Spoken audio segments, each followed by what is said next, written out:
Me no share so na come walk to take na him. Do quick and call the person make he show me road. May they go. I say what be my name. Na me be Chiefimo worldwide. Okay, my name I be Chief. Oboda hagawa hakem. Okay, my name. Hello Haruna. Yawa ina ne. Bari in ranka murmushi saboda dan iskan da nake tare da shi kai ya gane. Akwai wani shege arnin kafirin banza da na kama yanzu. In ya muri ne dan iska. Ina sa in kawo shi wannan lungu. Zaka fito a junction sabon gari din nan ka tsaya man. Yawa da zaran na kawo shi ka sa abin da dan Allah ba na sa a kashe shi kawai mu an sa hannun shi kudin da ya zo da shi akwai ni shegin talkamin da ya sa kaman taburma za mu an sa talkamin babban jakka ina gani akwai dololi cikin jakkan ba 500 daga 1000 sai dololi da ina gani ko akwai su malam euro dan Allah ku fito yawa ina nan zuwa kahiri ne shege kirista ne shikenan to me I go kola no nwangwere aka erinte ngwanu kola no nwangwere aka erinte nwangwere gara ije na ọgbara ọsọ erinte pi ha erinte 1 2 erinte hey I be musician nage sheki uwar gida ko kimere bana jin Hausa kina so ki cinye ni ko kina so ki walakar da ni ko in na bari ki sai ki kai ni a lungu can sabon gari su yayyanka ni they should cut me. If you move makachiku kremu na gana if you step an inch I will eat you raw this afternoon. Hey, so I was the person you are making call for. They should come out at sabon gari. They should wait for me. The cloth I put is dirty. I put in one black cloth wey be like say I want to go and die. My shoe no better. I carry money for this place, dollar there, a pounds there. May they collect them. I know they do salah. I know they do salah. Say I be Christian. May they kill me. Nigeria is not for you. Enough is enough. How long will you people continue to maltreat people like this?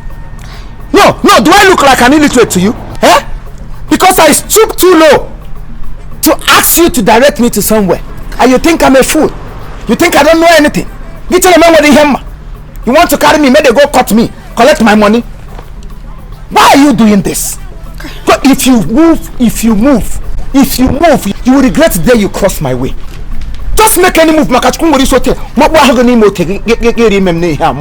will just go back to the place I came out from. Are you alright? You want to kill me? Collect my belongings? Why are you doing this? Huh? No, what lured you into this? One minute. Jesus! Chukwe. You want Igbo? Igbo. Hey! But I'm no boda. Hey! Catholic ahuna CMS. Catholic alolo nye CMS o. You want Igbo? Mana mo no boda. And so what? Even if na mo go ni memini. Even if no ni mo come work am we mo go. That doesn't make you a killer. You should be a protector of your brother and not a killer of your brother. Iwo ni Igbo. Amushirike. Obari Igbo kan ogena hu. Ebe na ego la anogodo we mu onye Igbo. Osogodo ti mo ogena kafanchan. Ikwesiri gi hu onye Igbo ibe gi. Onye Igbo gbagide oso gbakute gi. Gi si ya na Igbo onye Igbo. Onwa afọ ojuju. Ya nwe obi mmasị na yes, ahuna nwanne m. Agwo na eri agwo ibe. So why do you want to kill me?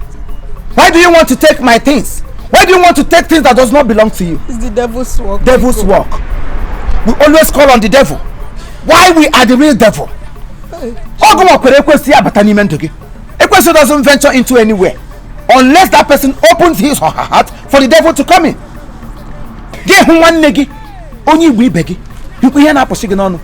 want to kill me? I'm a Ekwensu. I'm a church. You call me Arna, you call me Shege, you call me Papa Sheshe, you call me Lungu Sheshe, you call me Arna, you call me Iska. There's no name that you didn't give to me. I was just listening. Just look at you.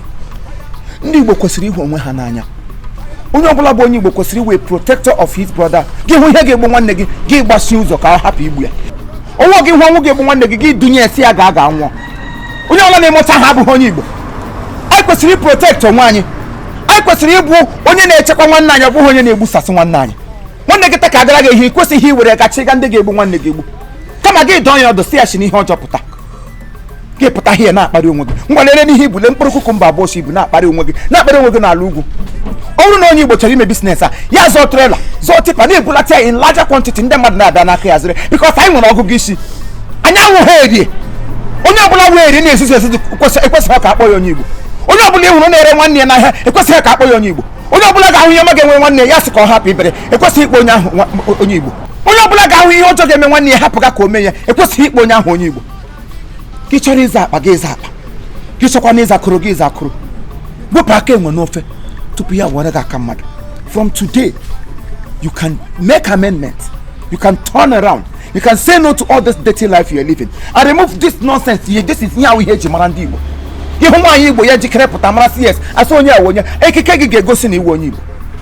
You are hiding under the umbrella of this nonsense and you are committing evil. Ka bụrụ na ofu bụrụ ofu obibiri hapụgo mururu business ndị anyị n'ime na-anaghị eweta ọganiru. This thing you are doing will only set you back because enwute ga-atụ ugbo oge gị nwụọ. But if you are doing a genuine business, you will leave. Barabo ihojo megi barabo Imo barabo ihojo megi ihojo nile mere duwa barabo ihojo nile mkuru duwa barabo Imo emu nwanne m biko barabo nwanne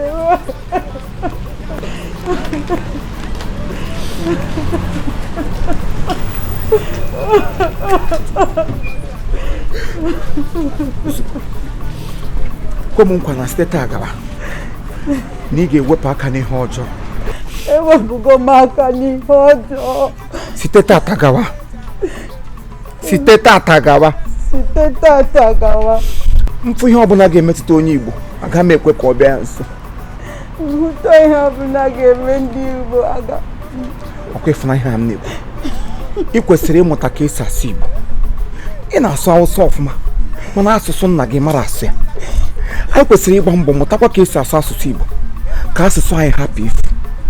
Ndị na-asụ asụsụ ha ọ mmadụ ka ha bụ. Enwere onye Hausa ị ga-ahụ na-amarọ ka esi asụ Hausa ma ọ ya asụgodo mmụọ ya na London ọ ga na-asụ asụsụ ha ma ndị Yoruba. Mana amụzi anyị nwe ebe ọla anọ mmanya anyị so because we were born so place we cannot speak our mother tongue. It's not the right thing to do. Ogodo na ịmarọ gị iji si ike na-emegodo effort mana na enwere ebe isi. Ka Chineke gọzie gị. Gbaghara gị mmehie nke ị megoro eme ma nke ị ka ya eme mana ama m site tata gaba na iwepụga aka n'ihe ọjọọ. Ka Chineke gọzie onye ọbụla na-anụ ozi a wee buru ya gara ụlọ ya. Ọ ga-adịrị ndị Igbo anyị na mma. Onye ọbụla chọrọ ọganiru ndị Igbo ihe ọma ga-erute ya ka n'aha Jizọs. I forgive you. Thank you, my brother. Agbaghara gị.